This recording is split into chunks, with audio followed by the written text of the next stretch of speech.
ng tulala. So ito po yung topic ko. Torn, tinik. Sinabing torn, tinik. So lahat po tayo ay nakaranas na patinik, diba? So sino po ito nakaranas na masalusog? Hindi ba namakasakit? O tayo po ay natinig or nasasalusog. So napakaganda po nung tayo na binabasa ko yung topic na ito. Nag-reflect po sa akin yung buhay ng taong ito na ginamit ng Panginoon. Kung paano niya pinagdaanan lahat ng bagay sa buhay niya. Pero isang bagay yung nagpaiyak po sa akin. Kasi grabe po yung pinagdaanan ng likod ng Panginoon na ito. Pero minsan, isang bagay yung hindi ko na nabasa at nakita sa kanyang buhay. Kahit kailan hindi siya nag-reklamo. Never niya ginawa o nakipag-bargain sa Panginoon. Lord, nag-serve ako sa iyo buong buhay ko until namatay ako ay nagsaserve sa iyo. Pero bakit yung aking panalangin ay hindi mo tinuloy? So doon po natin topic, torn in the flesh. So nabasa po natin yan, kaya nabasa na natin. Sino ba'y nakaranas na torn in the flesh? Pasensya na ko, hindi po ako galing sa inyo ha. Nakaka-abstract lang po yung aking pong profile, kaya hindi ko po kaya baka sabihin nyo bakit. Ano natin tayo pa, si Pastor hindi ko na po kasi sa ma-audit dahil kung mapapansin nyo po, hindi po ako naka-join sa ating pong PS kasi na meron kong issue sa aming provider. So, ang manggahan po ay nangihingi ng RTA sa lahat ng provider na magkakabit sa amin ng internet. So, lahat po na ina-applyan namin ay wala po silang RTA. So, as of now, nakahang yung aming pong application. Kaya isa yan sa mga bagay kung bakit hindi ako nakaka-join sa ating pong Bible study dahil wala po akong internet. So, kaya po, hindi po siya, akala ko na-edit po siya. Pero since na kailangan ng internet connection, hindi ko po siya na-edit. So, tuloy po natin. Ang sabi po ng 2 Corinthians chapter 12, verse 7 hanggang 8, ngunit upang hindi ako magyabang sa dami ng mga bagay na nasaksihan ko, ako'y binigyan ng pahirap sa aking katawan na nagsisilbing suko ni Satanas upang pahirapan ako at nang sa gayo'y hindi ako maging palalo. 3 beses kong dinalangin sa Panginoon na alisin ito. Ngunit sa ganito ang kanyang sagot. Ang kagandang loob ko'y sapat na para sa iyo, sapagkat lubusang naahayag ang aking kapangyarihan kapag ikaw ay may hina. Kaya't buong galak kong pinagmamalaki ang aking kahinaan, maparatili sa akin ang kapangyarihan ni Kristo alang-alang kay Kristo. Ako'y may kasiyahan sa gitna ng mga kahinaan, mga kutya, mga kahirapan, pag-uusig, katipitan, sapagkat kapag ako'y mahina, doon ako nagiging malakas. So makita po natin kung paano po nag-reply ang ating Panginoong Jesus, si Pablo doon sa sagot ng ating Panginoon. Pag sinabi po kasi sa iba ng Bible scholar, hindi lang po na-highlight kung ano po ibig sabihin ng point of rest, pero sabi po nila, yung gawin sa panahon nila is malaria. So, bukod sa merong malaria si Pablo, meron din po siyang sakit sa kanyang mata. Malabo po ang kanyang mata at laging sumasakit ang kanyang tiyan. So, ibig sabihin ng tayo na buhay, siya ay merong pinagdadaanan sa kanyang buhay. At bilang makatuwiran na lingkod ng Panginoon, bagamat siya nagpapakita ng miracle, nagpapagaling at nagpapahayag ng salita ng Panginoon, deserve niya na kapag siya na lang sa Panginoon ay sasagutin. Diba? Diba? Dumating ba sa punto na kapag tayo po ay mayroong mga tinig sa buhay natin, anong unang-unang sinasabi natin sa Panginoon para bigyan niya yung ating prayer? Unang nga sinasabi natin, Lord, servant mo. Diba? Lord, I prayed so many times. i-devotion ako, share ako ng word yan. At para makita ng mga tao na talagang ako ay naglilingkod sa buhay ng Diyos, deserve ko naman po na bigay mo yung aking gawin. Pero makita po natin, sinabi ng Panginoon, no! 3 times. Lord, pagalingin mo ako sa aking karugtangan. Kasi dalawang bagay na si Pablo, hindi lang siya tumaling physically, kundi makita ng mga tao sinesyaray niya na ikaw pinaglilingkod ng Diyos ay buhay. Paano masasabi na ang Panginoon ay nagpo-provide ng mga needs ko kung sa pagbabahagi mo ng salita ng Panginoon, ikaw ay gutom. Diba? Sabi nga magiging epektibo daw ang pagpapahayag ng salita ng Panginoon once na nakikita ng tao na nasa sa buhay mo yung sinasabi, diba? Ang mga tao ngayon, hindi sila nakikinig. Sarado na ang kanilang mga tenga sa pakikinig. Ako talaga na dahil kung sinasabi ngayon, ang lagi pong hinahanap ng tao ngayon, yung resulta, yung bunga ng ating ginagawa sa Panginoon. Kaya kung sinabi mo na, tara, atin sa Bible study. Bible study? Gagawin ako Pero hindi ibig sabihin ayaw niya yan. Sa bagay mo natitignan niya. Bago umatay ng Bible study, sumama sa Bible study. I-evaluate mo na. Ano na ba yung nangyari sa buhay mo para sumama ako sa Bible study? Pero dahil ayaw ilingkod ng Panginoon, maraming bagay ang ginagawa ng mabuti ng Diyos sa buhay natin. Amen po ba? Amen na. So meron po akong i-share na kung saan kilala niyo po itong mga artista na ito. Si Tony Gonzaga, isa po siyang Christian. At meron po siyang website na kung saan lahat ng mga Christian na artista ay ini-interview. At meron po siyang in-interview na isang artista. Sino ba nakakilala kay Angelica? Angelica, isa po siyang Koreana ng Pilipina. Siya po ay gumagawa ng mga Lord movie. Parang siya yung superstar ng Viva Max. So one time, interview siya ni Angeli. At sinabi na doon na siya ay talagang totally Christian since birth. Naging Christian siya. Yung tatay niya is a general ng isang Korean army. So nung time na pumunta sila dito sa Pilipinas, yung pali nga nakapag-asawa ng isang Pilipina. At bata pa lang siya, gusto niya mag-artista. So naging Christian siya, nung bata pa siya, manager siya ng Sunday school. At sabi sa kanya ni Tony Gonzaga, ano yung nararamdaman mo bilang Kristiyano kapag ikaw ay gumagawa ng isang movie na hindi naman dapat ginagawa ng isang mananampalataya? At ang sabi nga, nag-pray na lang ako. Wala akong magawa. Ang ginagawa ko na lang po, nag-pray na lang po. Kasi kahit labag sa kalooban ko yung ginagawa ko yun, ay ginagawa ko kasi gusto kong sumikat bilang isang artist. So makita po natin, yung taong to, marami po siyang mga tingin sa buhay. Marami siyang mga bagay na sabi na, natutuwa ko kasi ginagawa ko. Sabi niya, hindi ko kasi minsan ay sa na-abuse ako. Kapag po sila gumagawa ng film, at yung mga taong kapartner niya, sinasamantala siya. At sabi na rin siya, kung sinabi na rin, cut! Yung kapartner ko ay pa rin tumigil sa eksena. So na-abuse ko ako.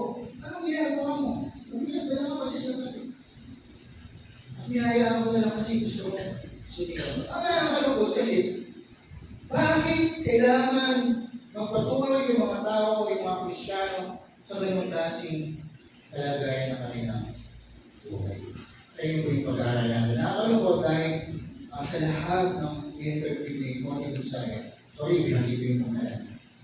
Siya lang po yung very experience na gano'n. Nakakalungkot dahil hindi dapat ginagawa ng isang mananampalataya yung gano'n klaseng kalagayan. Number 1, meron po ang 4 points. Ang kahinaan ay maaaring gamitin ng Diyos. Ang ating mga kahinaan sa buhay ay yung ginagamit ng Diyos para ayusin tayo. Dahil normally po, ang tao po talaga ay Tigas ang ulo. Merong paksuway. Kahit yung panahon ng ating Panginoon, yung chosen people niya, yung chosen nation niya na Israel, kung paano yung mercy and grace, protection ng Panginoon ibinigay niya sa kanyang mahal na bayan, pero andun pa rin yung pagsuway ng kanyang mga piniling mga tao na maliligtas lamang. So talagang napakatigas talaga ng ulo.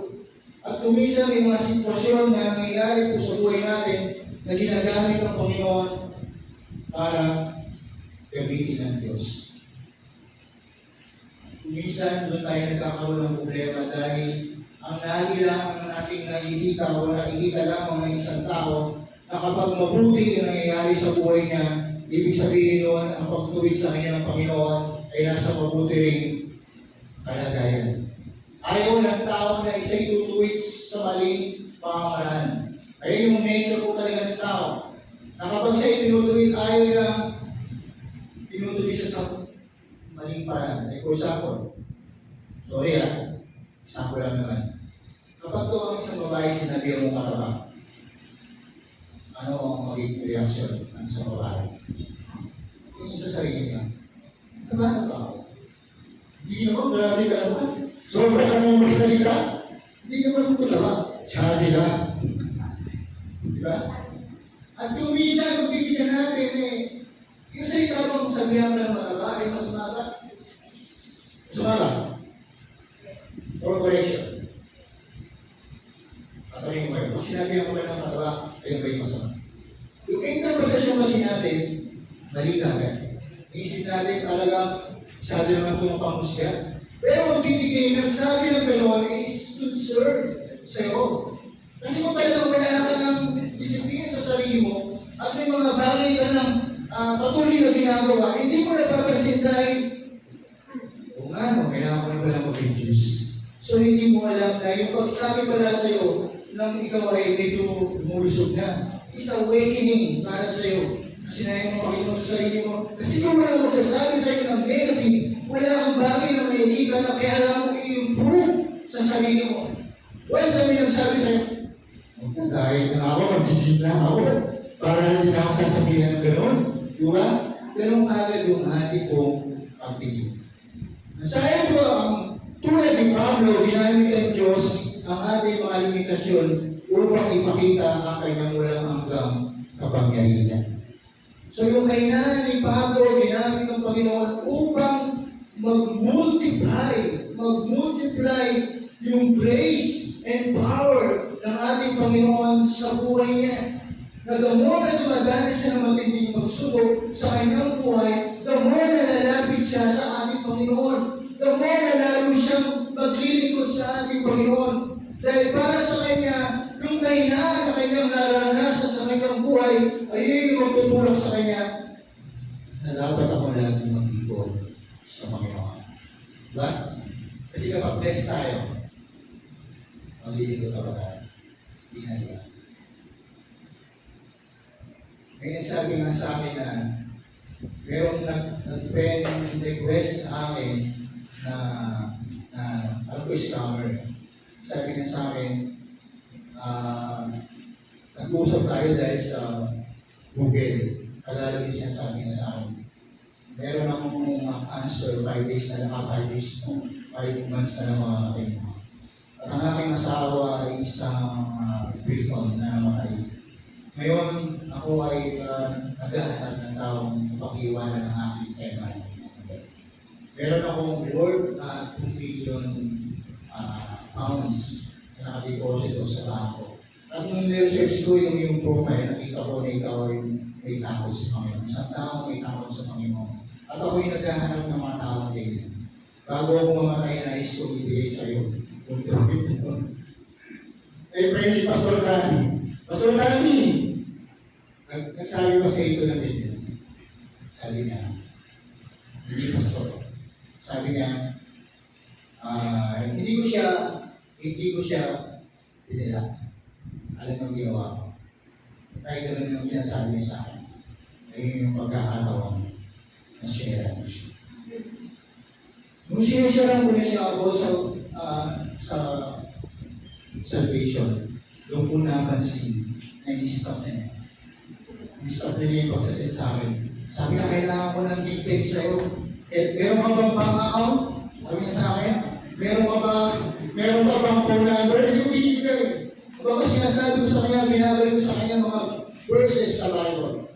So, ibig sabihin, yung mga bagay yung kailangan yun eh. Kasi kung ikaw ay active, nais mo magkaroon ng ganong kalaking talaga, kakagat ka eh. Di ba? Pero, hindi po dapat. Tuloy po natin. Unang Pedro, chapter 1, verse 6 to 7, ito'y dapat ninyong igagalak kahit na maraming pagdaranas. Ito'y dapat ninyong igagalak kahit na maaaring magdanas muna kayo ng iba't ibang pagsubok sa loob ng maikling panahon. So, ibig sabihin, yung bagay pala na ating pinaranasan sa buhay natin, yung mga tinik pala na ating daranasan sa buhay natin, maikling panahon lamang pala yun na kailangan natin pagdanasan. Ang ginto'y bagamat nasisira at pinapataan sa apoy upang malaman kung talagang dalisay, gayon din naman ang inyong pananampalataya.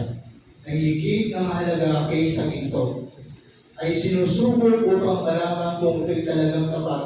Sa gayo'y papapurihan datakilain at paparangalan sa araw ng mahayag si Kristo Jesus.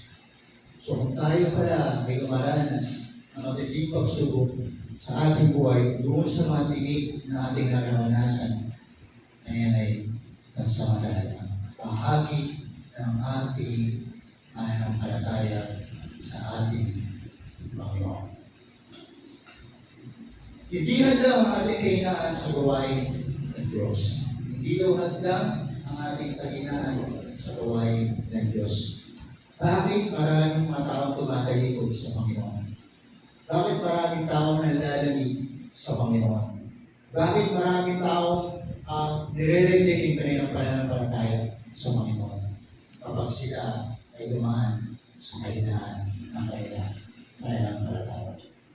Pero sabi ko, hindi hadlang ang ating kahinaan sa gawain ng Diyos. Sabi nga ni Pablo, sa kabila ng aming nararanasan doon na sa aking kalagayan kung nararanasan yung walang hanggang kapangyarihan ng ating Panginoon. Santiago chapter 1 verse 2 and 4, mga kapatid, magala kayo kapag kayo'y dumaranas ng iba't ibang uri ng pagsubok, dapat ninyong malaman na may hindi matatag ang inyong pananampalataya sa pamamagitan ng mga pagsubok. At dapat kayong mapatatag hanggang bukas upang kayo'y maging ganap at walang pagkukulang. So yung pala yung bagay na dapat naiisip at naiintindihan natin kapag tayo ay mga tinig sa buhay. Lahat naman tayo may mga tinig, di ba? Sino ba yung walang problema dito? Sino ba yung hindi nakakaranas sa problema sa buhay po natin? Kaya ngayon, dumating kami sa punto ng aming buhay sa aming mag-asawa, nakita ko yung discouragement ng aming asawa. Sabi ng doktor, is kailangan shockwave, yung kanyang kidney stone. Kasi ayun na nakikita namin best solution para mawala yung kidney stone ng 0.8 sa kanyang left kidney. Dalawa kasi yun eh. Isang 1.8, isang 1.7. At sabi ng doktor, after na matunaw yung nasa kabila, yung kabila naman ang ating tutunawin. So, pero nag-relate kami. Kung sa sinabi ng doktor, may option is, shockwave. Sabi namin, hindi kami nagtanong na magdadalawa ng gamot. Kasi dahil specialista yung tao, nagtitiwala. Pero nung time, sinakoy, nag-ultrasound siya, hindi ko nawala yung pinis ko. Nandun pa rin.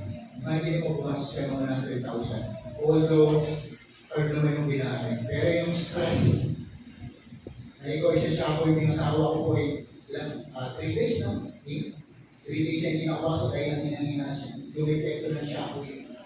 Kasi yung mga gamot na nag-share sa kanya, nasusuka siya, parang may himatay na siya.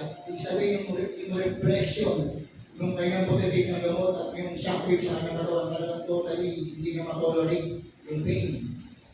Pero, sabi ng asawa ko, ayaw ko sa kanya yung depression. Pero, ayun may magiging dahilan para mag-question siya sa Panginoon. Lord, kaya sabi na, Lord, ano ba yung pagkukulang sa akin para hindi magwala yung shockwave? Ayun, gusto mo.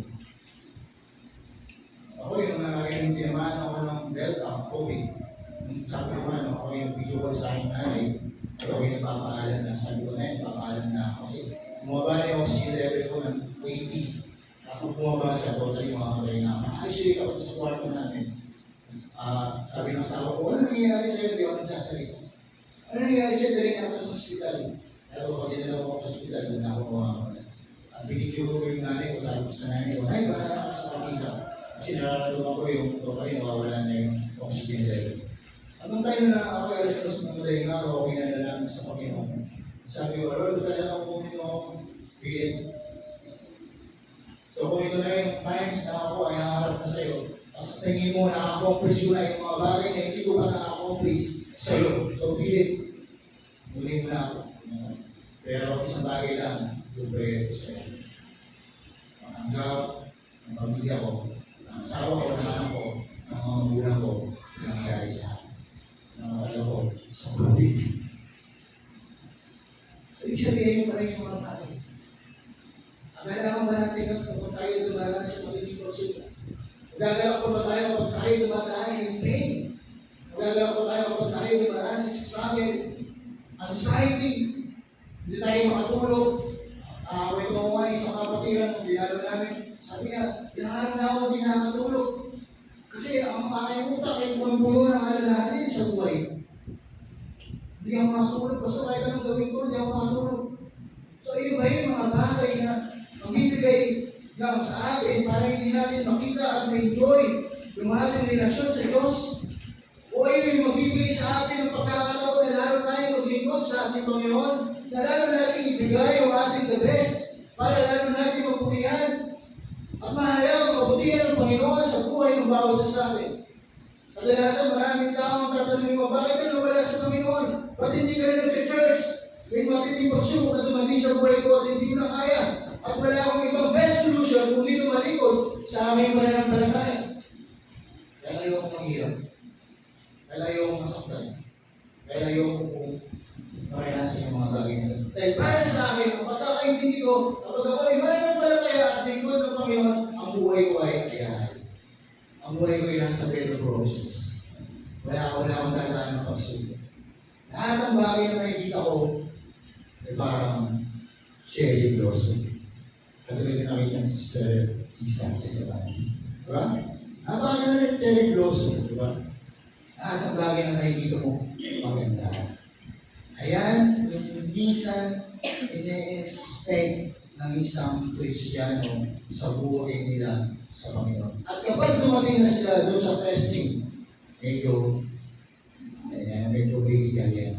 Kung tatanungin mo, mag-i-interview kayo ng isang taong tumalikod sa Panginoon, isa yung sasabihin nila, hindi ko na kaya. Hindi ko na kaya yung aking pinagdaan sa mundo. So yan yung mga bagay na nakita ko natin si Pablo, tumalikod pa siya. Ngayon, pag-isipin natin, hindi na si Pablo. Paano mahirap yung kanyang pinagdaanan? Pero ano yung galang? Ngayon, nung binabasok yan, nagluluwa ako. Sabi ko, Lord, wala pa kami sa kalingkingan. Kalingkingan mo. Hindi ko pa nga naranasan na matulog na babad sa tubig. Hindi ko pa nga naranasan matulog na hindi ko ba kaya. Pero si Pablo sinabi niya, naranasan niya matulog na hindi ko makaya. Naranasan niya matulog na walang balaban. Pero yung bahay na bigay sa kanya ng pagkakataon para tumalikod at manghina at maglayo sa purpose ng buhay na nila ng Panginoon para sa kanya. Iyakap niya yung kanyang pananampalataya sa ating Panginoon. Hindi laging inaalis ng Diyos ang ating mga tingin.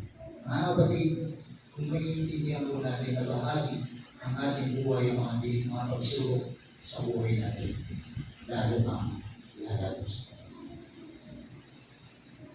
Kasi hindi laging inaalis ng Diyos ang ating mga struggle, hindi alis ng Diyos. Kaya yung bahan ng Panginoon para ituloy, para ayusin ang puso natin. Kaya yung sinabi mo rin, tigas mo na lang, ay tayo sa medyo sumusunod tayo, sinusunod natin yung ating gusto. Sinusunod natin yung ating kasiyahan. Pero minsan, kaliwas na doon sa plano ng Diyos. Pero tayo pa rin nasusunod. Kung minsan papadaanin tayo ng Panginoon sa tinig para ma-realize natin. Nagkaroon tayo ng awareness. Lalo na sa paggawa ng mali. Lalo sa paggawa ng kasalanan. Hindi pag-compromise. Sa mga bagay na hindi galugod sa Panginoon. Minsan dinadala tayo ng Panginoon. Dahil ayun yung paraan ng Diyos para mag-ising natin. Kung lalo ka bang magpapalay ng Panginoon, mag-ising ka. Kung ikaw ba ay binibless ng Panginoon sa kabila ng iyong kamalian ang ginagawa, mag-iisip ka ba? Matutuloy ka ba natin yung ating relasyon sa Diyos? Hindi. Hindi tayo tutuloy ng Panginoon. Dahil tayo tinutuloy ng Panginoon, mahal ng Diyos. Kaya ito ngayon ka kung siya mahal ng Diyos. Mahal tayo ng Diyos. Kaya tinutuloy tayo. Kaya pagtutuloy natin, dapat hindi ito mag-iisang. Kasi pag tinutuloy ng tao, ng Diyos ang pag-iimay siya, parang parusa. Ano nga na, nalulungkot niya ko, ito ba yung parusa ng Diyos? Ay kailan hindi nagpaparusa ng Diyos. Magay nga siya sa pusi. Nabuhos nga ngayon dugo eh. Kailangan niya tayong parusahan. Dapat dumaan tayo sa head. Express to head tayo. Pero dahil ang Panginoon ay punong-puno ng pag-ibig at pagmamahal sa atin, hindi tayo pinarusahan. Pag-lose, siya yung nagpatapos sa puso para sa ating mga kasalanan. Kung iisipin natin, meron pang tao na handang iaalay ang iyong buhay para sa iyo. Siguro kayo wala din tao na sa pagmamahal. Alayan. Sino nakapanood ng Saving Private Ryan? Isang buhay na ba?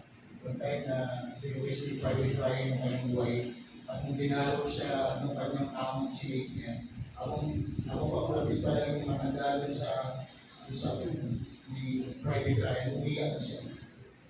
Kaya sinabi na, matanda na siya, inaalala niya yung sakripisyo na ginawa ng tao niya para makasurvive sila kung sa full para ng kanilang naglaan.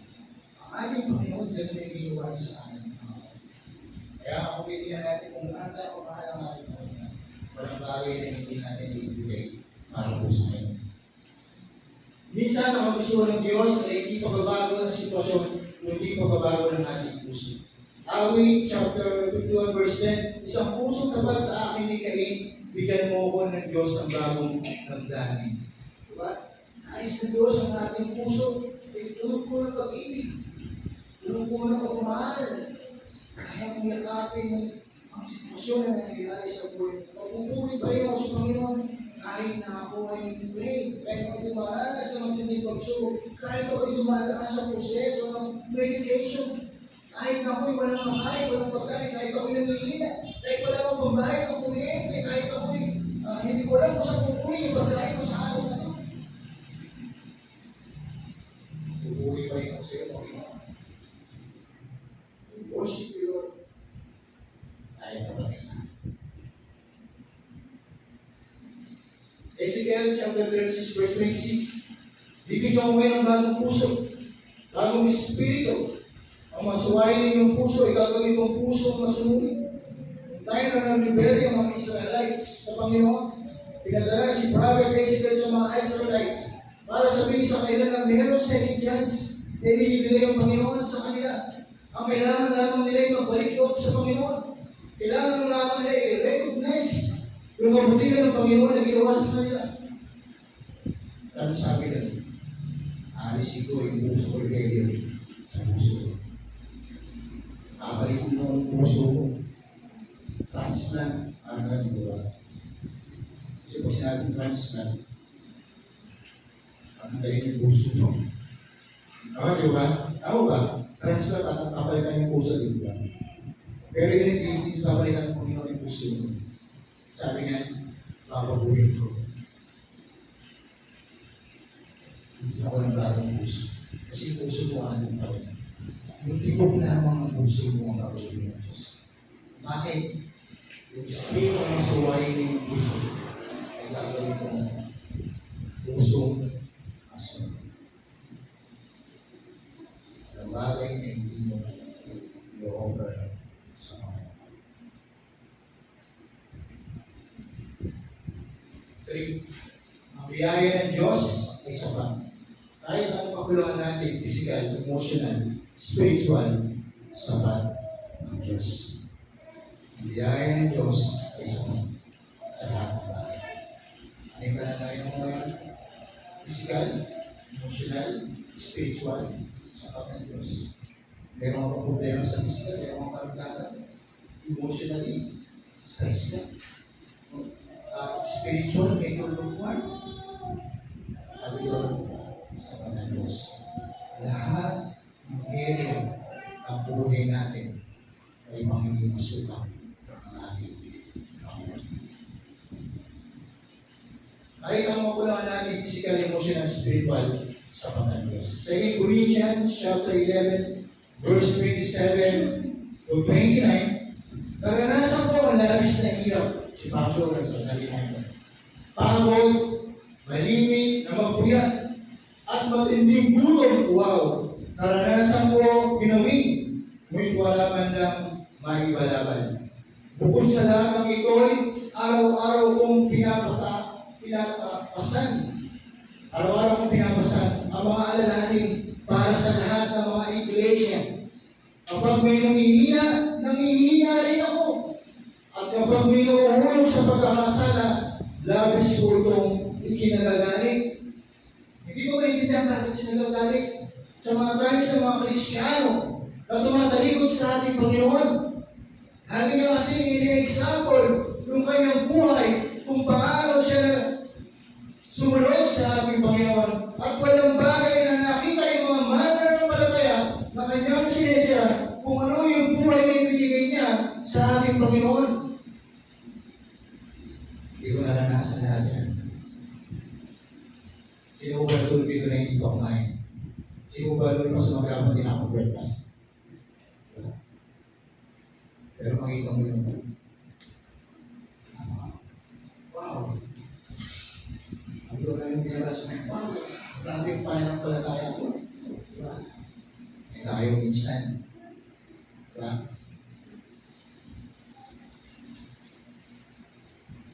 Tutok ka lang.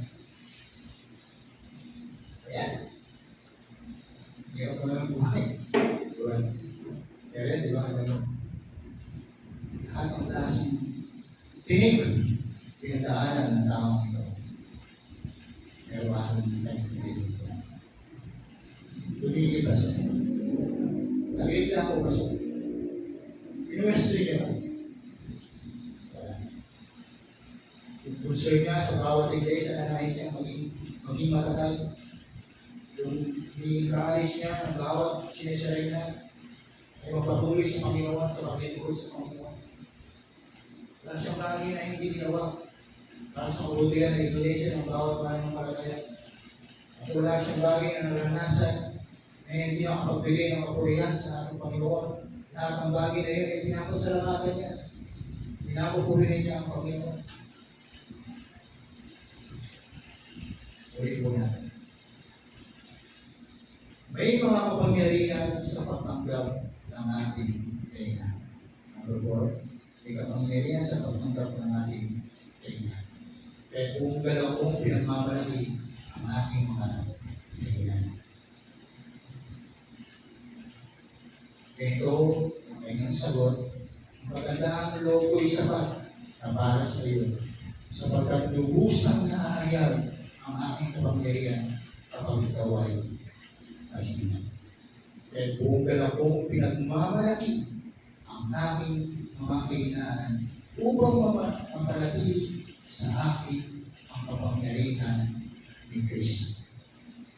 Tingin sagot sa kanya ng Panginoon, Lord, alisin mo yung tinig na naranasan mo 3 times siya lumalangin sa Panginoon.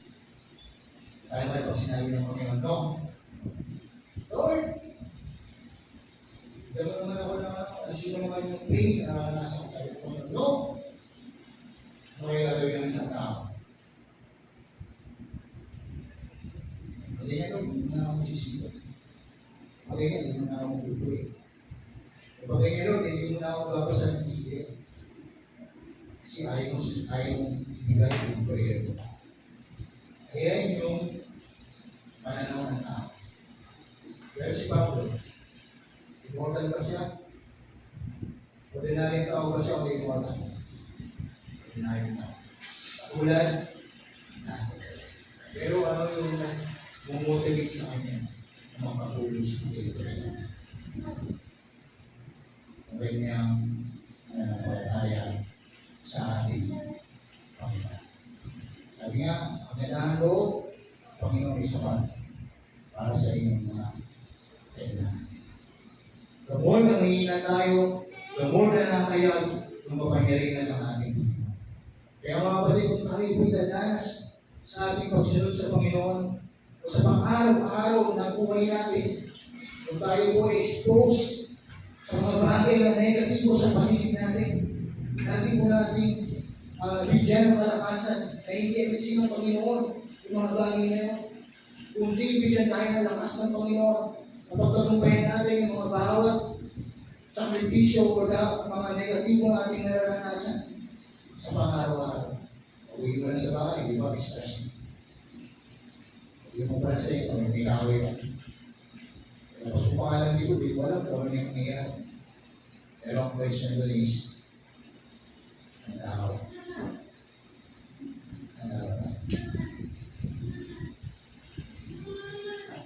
Ito ako na tapos. Conclusion. Ano ang iyong tinig sa laman? Ngayon. Parang dinatawag ng Panginoon, ano ba yung tinig ko sa laman ngayon?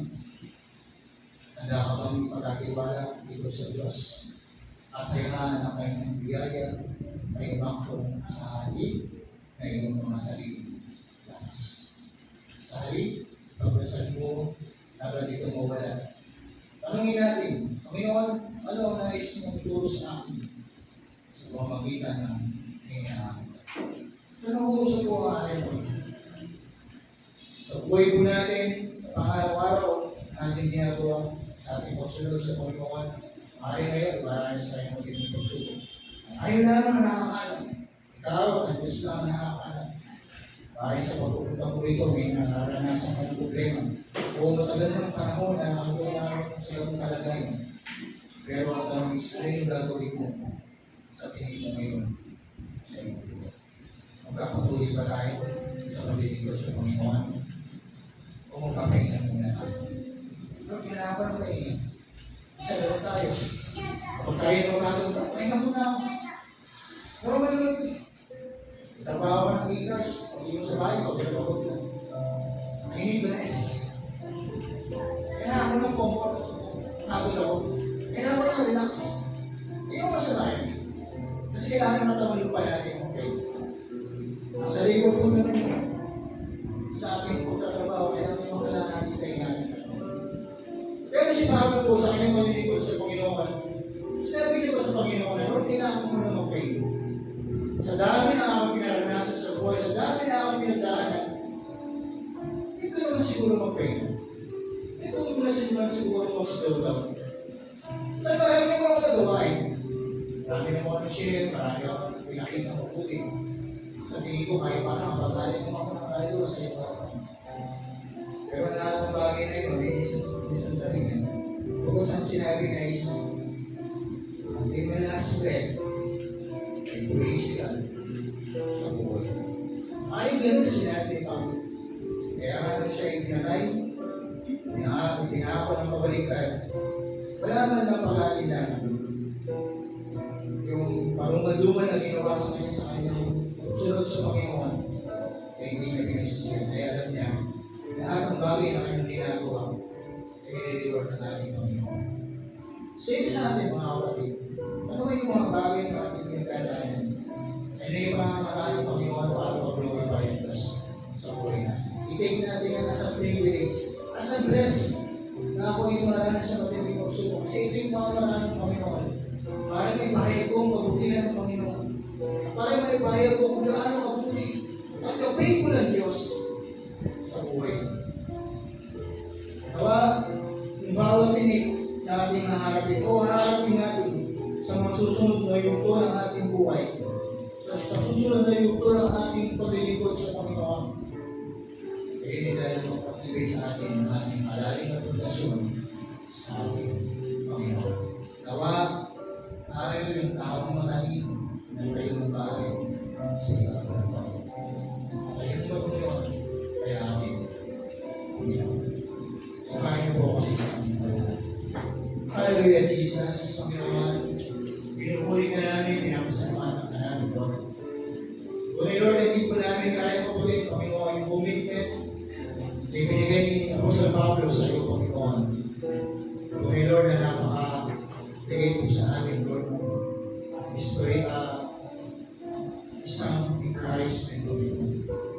Isang pananaw, Panginoon, na napakabuti po ang napakatayan ni Apostol Pablo na ibinigay po sa iyo.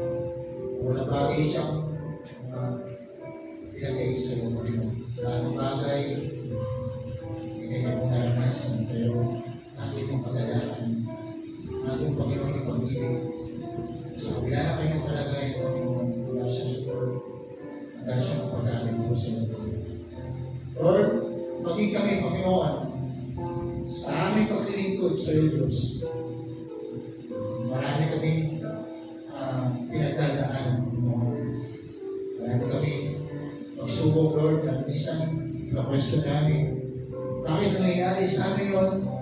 At kailangan namin dumating sa gano'n, hindi sa pinansyal, sa physical, maging sa kalusugan namin, Panginoon.